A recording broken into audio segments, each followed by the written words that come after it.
আজকে আমরা সরাসরি কোরআন থেকে কথা শুনবো। রাজি আছেন তো আপনারা?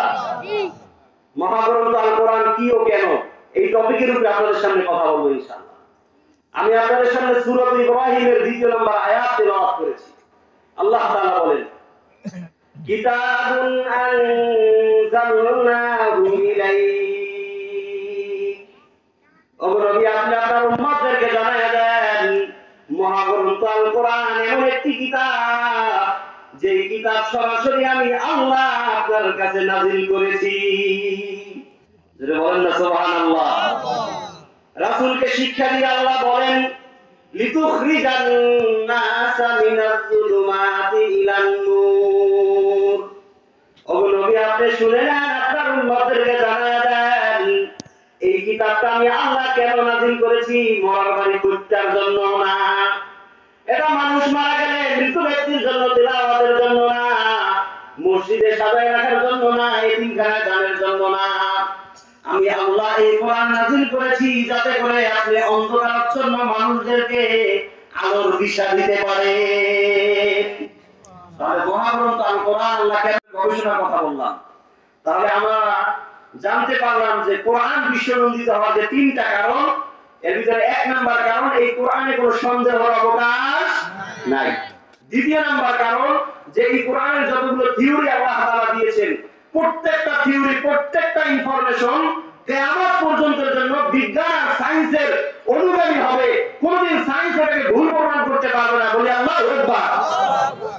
আমি বলেছিলাম আমার সময় কম, কিন্তু 3টা বিষয় আপনাদের খুব সহজে বোঝানোর চেষ্টা করব।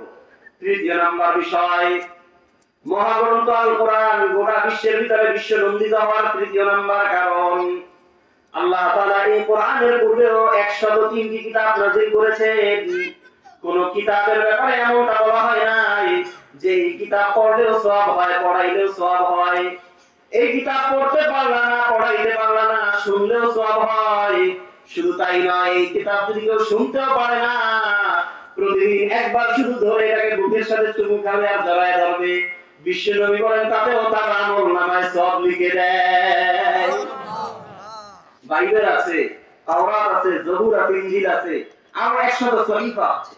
কোন কিতাবের ব্যাপারে বলা হয়নি যে এই কিতাব যদি কেউ পড়তে পারে তাহলে সওয়াব হবে, পড়াইতে পারলে সওয়াব হবে, পাশে বসে শুনলেও সওয়াব হবে, সেটাও না পারলে এটাকে স্পর্শ করলে সওয়াব হবে, এমন কোন কিতাবের ব্যাপারে বলা হয় না। কিন্তু মহাগ্রন্থ আল কোরআনের ব্যাপারে হাদিস দিয়ে আপনাদেরকে দেখাবো। 1 নাম্বার হাদিস, বিশ্বনবী বলেন, মান ক্বারা হারফাম মিন কিতাবিল্লাহ।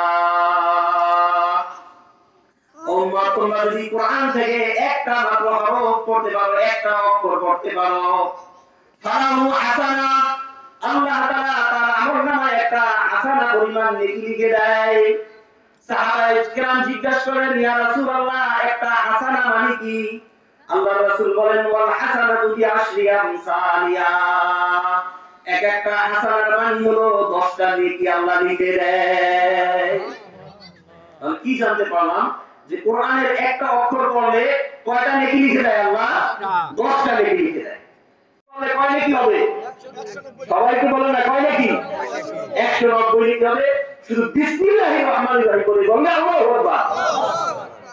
এইভাবে যদি কোরআনের যে কোনো হরফ আপনি পড়েন, আপনি একবার বললেন আলহামদুলিল্লাহ, সুবহানাল্লাহ, আল্লাহু আকবার, এই যে আল্লাহু আকবারের ভিতরে যে কয়টা অক্ষর আছে, প্রত্যেকটা হরফের বিনিময়ে আল্লাহ 10টা করে নেকি লিখে দেবেন। যারা বলেন সুবহানাল্লাহ। তাহলে কোরআন পড়ার দরকার আছে না নাই? নাকি কোরআন ঘরে ধুয়ে দিব, সুযোগ থাকলে এতিমখানায় দিয়ে দিব? কি আছে না আমাদের দেশে? ঘরের ভিতরে কোরআন রাখতে রাখতে ময়লা পড়ে যায়, পরে বাইরে নিয়ে এতিমখানায় দিয়ে দাও। কি আছে না নাই? এজন্য কোরআন পড়ার দরকার আছে না নাই? আর কোরআনের জানতে পারলাম একটা হরফ পড়লে কয়টা নেকি হয়? 10টা নেকি হয়। 2 নাম্বার ফজিলত, বিশ্বনবী বলেন, কোরআন যে ব্যক্তি পড়ে তার তো সওয়াব হয়, যিনি পড়ায় তার কি সওয়াব হয়? উম্মত শুনে রাখো, খায়রুকুম মান তাআল্লামাল কুরআনা ওয়া আল্লামা। যদি কোনো ব্যক্তি কোরআন নিজে পড়ে, পাশাপাশি যদি অন্য কাউকে পড়ায়, তাহলে পৃথিবীর ভিতরে আমি নবী ঘোষণা দিলাম, সেই মানুষটাই হবে সর্বশ্রেষ্ঠ মানুষ। সুবহানাল্লাহ। বলেন না সুবহানাল্লাহ। তাহলে কোরআন পড়াইলে সওয়াব হয় না? হয় কি না? আব্দুল্লাহ ইবনে মাসউদের পাশ দিয়ে রাসূল হেঁটে যাওয়ার সময় দেখে আব্দুল্লাহ ইবনে মাসউদ কোরআন পড়ে। আল্লাহর রাসূল পাশে গিয়ে বসে পড়লেন। বসে বসে বলেন, ইকরা আলাইয়া ইয়া আবদাল্লাহ। ও আব্দুল্লাহ, তুমি আমাকে একটু কোরআন পড়ে শোনাও। আব্দুল্লাহ ইবনে মাসউদ বলেন, আকরাউ আলাইকা ওয়া আলাইকা উনজিলা ইয়া রাসূলুল্লাহ। ওগো নবী, আপনি এটা কি বললেন? আপনার উপরে আল্লাহ এই কোরআন নাযিল করেছে, সেই কোরআন আমি আপনাকে পাঠ করে শোনাবো, কি দরকার আপনার শোনার? বিশ্বনবী বলেন, ওগো আব্দুল্লাহ শোনো, ইন্নী উহিব্বু আন আসমাআহু মিন গায়রি। আমি যদি এই কোরআন পাঠ করি, আমার যে পরিমাণ সওয়াব হবে, আমি যদি কারো পাশে বসে শুনি, তাহলে আল্লাহ আমার সমপরিমাণ সওয়াব দিবে। তাহলে কোরআন পড়লে সওয়াব হয়, পড়াইলেও সওয়াব হয়। তৃতীয় নাম্বার, কোরআন যদি কেউ পাশে বসে বসে শোনে, সওয়াব হয় কি হয় না? বিশ্বনবীর হাদিস থেকে শুনাইলাম, যদি কেউ কোরআন পড়ছে, আপনার নাতি, আপনার ছেলে পড়ছে, ইমাম সাহেব হুজুর পড়ছে, আপনার ওয়াইফ পড়ছে, আপনার মেয়ে কোরআন তেলাওয়াত করছে ফজরের পরে, আপনি পাশে বসে বসে শুনবেন, কি পারবেন না ইনশাআল্লাহ? কোরআন শুনলেও সওয়াব হয়। চতুর্থ নাম্বার, এবার কোরআন আপনি পড়তে পারলেন না, পড়ানোর সুযোগ আপনার নাই, আপনি প্রতিদিন একটু নিয়মিত কোরআন শুনবেন, সেটা শোনার সুযোগ আপনার হয় না। কমপক্ষে যদি আপনার ঘরে থাকা কোরআনটাকে প্রতিদিন এইভাবে হাত দিয়ে ধরেন, মুখের সাথে নিয়ে চুমু খান, বুকের সাথে জড়ায় জড়ায় বলেন, ওগো আল্লাহ, তোমার হাবিব বলেছে তাবাররাক বিল কুরআন। ও উম্মত, তোমাদের সুযোগ থাকলে তোমরা কোরআন দিয়ে বরকত হাসিল করো, কোরআন দিয়ে। আমাদের দেশে আটরশির মুরিদ আছে না নাই? আছে না? মাঝবান্দার দরবার শরীফের মুরিদ আছে না নাই? সাতিনা দরবারের, সরবরাই দরবারের, কি কথা বলেন না, আছে না নাই?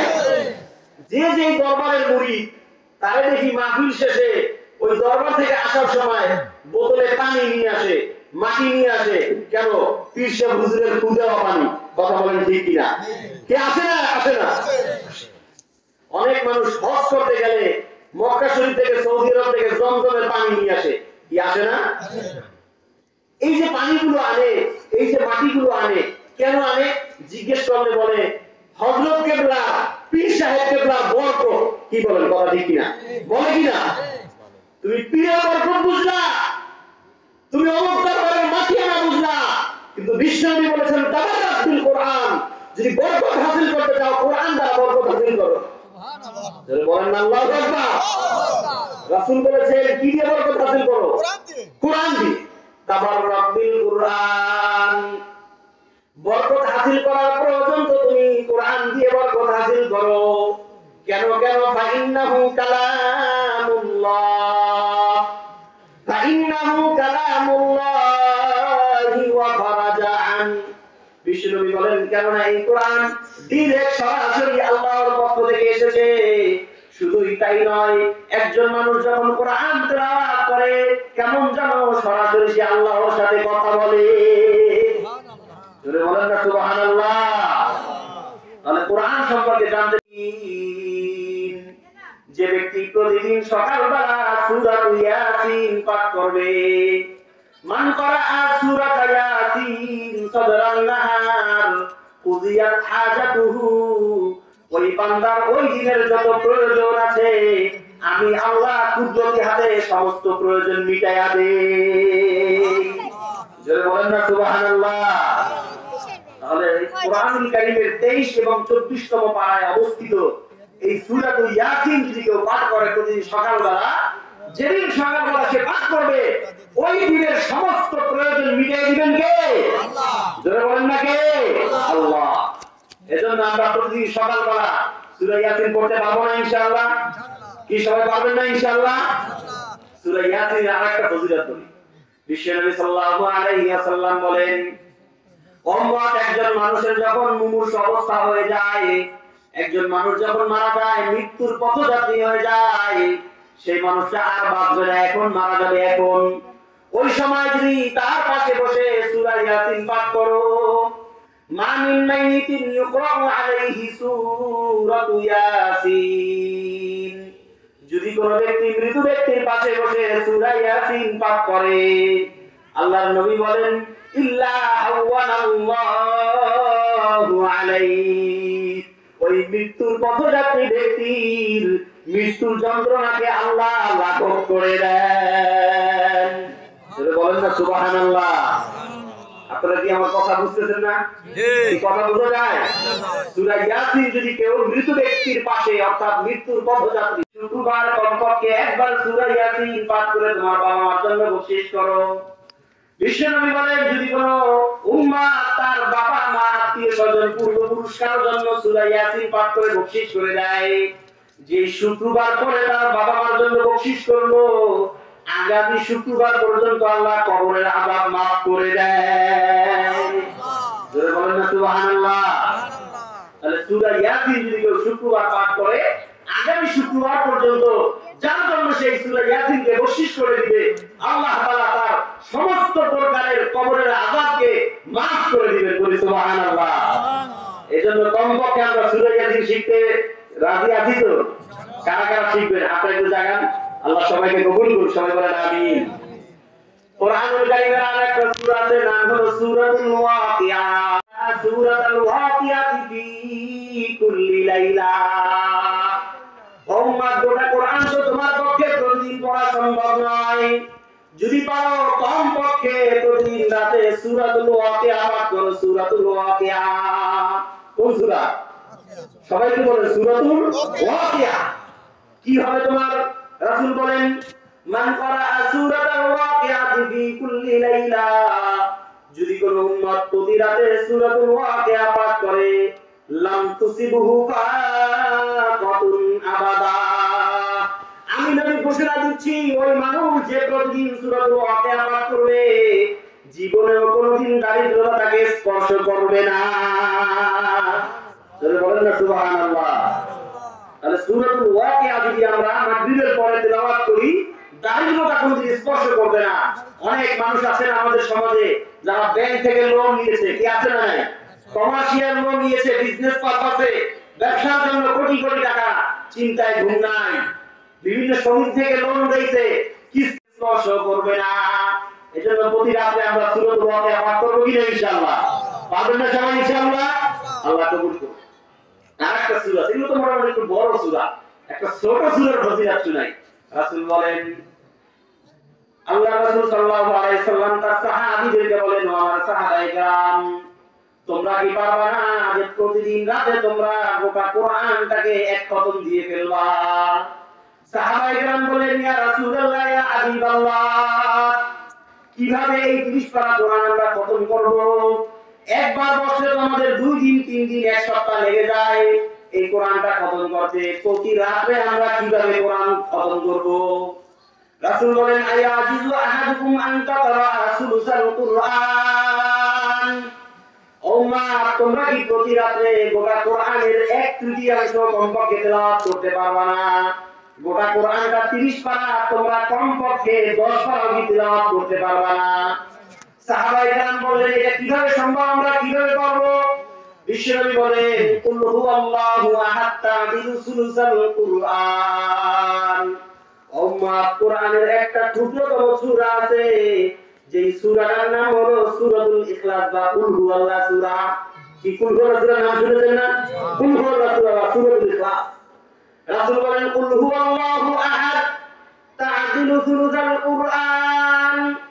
যদি কোনো উম্মাহ, যদি কোনো বান্দা কুল হুয়াল্লাহ সূরাটাকে 3 বার পাঠ করে, একবার পড়লে গোটা কোরআনের 10 পারা পড়ার সমপরিমাণ সওয়াব। তাহলে একবার পড়লে 10 পারা পড়ার সওয়াব, 2 বার পড়লে 20 পারার সওয়াব, 3 বার পড়লে 30 পারা সমপরিমাণ সওয়াব দান করবেন কে? আল্লাহ। এজন্য আমরা কমপক্ষে সূরাতুল ইখলাস একসঙ্গে 3 বার পড়ে আমার বাবা, আমার মা, আমার পূর্বপুরুষ যারা ইন্তেকাল করেছে তাদের জন্য বকশিশ করে নেব, পারবো না ইনশাআল্লাহ? কমপক্ষে প্রতি রাতে আমরা সূরাতুল ইখলাস 3 বার পড়ে বলবো, আল্লাহ এটা যত সওয়াব আছে 1 নম্বরে আমারে দাও, 2 নম্বরে আমার বাবা মা, আমার আত্মীয়স্বজন যারা ইন্তেকাল করেছে তাদের আমলনামায় পৌঁছে দাও, পারবেন না ইনশাআল্লাহ? তাহলে একটা গোপন একটা টিপস আপনাদেরকে জানাই দিয়ে গেলাম যে কুল হুয়াল্লাহ সূরা 3 বার যদি কেউ পড়ে একসঙ্গে, আল্লাহ তাআলা তাকে গোটা কোরআন এক খতম করার সওয়াব দান করে। বলি সুবহানাল্লাহ। আমরা কোরআন থেকে যে সংক্ষিপ্ত সময় দিয়ে আলোচনা করে শুনলাম, আল্লাহ তাআলা আমাদেরকে এই আলোচনা অনুযায়ী আমল করার তৌফিক দান করুন। সবাই বলেন আমিন। ওয়া আখিরু দাওয়ানা আলহামদুলিল্লাহি।